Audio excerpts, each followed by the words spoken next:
Yun, ang laki ng naitulong sa akin ni Coach Alex. Siyempre nung na-hired ako, hindi dun nagtatapos yung connection namin ni Coach Alex kasi siyempre bago, kinakabahan pa akong galawin kung yung mga books ng clients.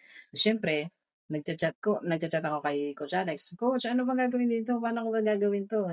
Kinakabahan pa ako. Kinakabahan pa akong galawin yung books ng clients," ganyan. Mag-aano siya, tatawag siya sa akin, tuturuan niya ako kung paano paano ayusin yung books, ganyan. Kasi iba-iba yung problema bawat books ng client, hindi pare-parehas. Kaya, tsaka, pag nagme-message ka kay Coach Alex, talagang agad-agad nagre-reply siya. Kahit anong problema ng books, kaya ayusin ni Coach Alex, ganyan. Hindi mo na kailangang mag-search sa YouTube, paano gagawin, ganyan. Hindi mo na kailangan mag-chat GPT kasi masasayang oras mo. Pag nag-message ka kay Coach Alex, Coach, paano ba gawin to? Agad, re-replyan ka niya kung ano yung dapat mong gawin, yun, masosolve na yung problema mo.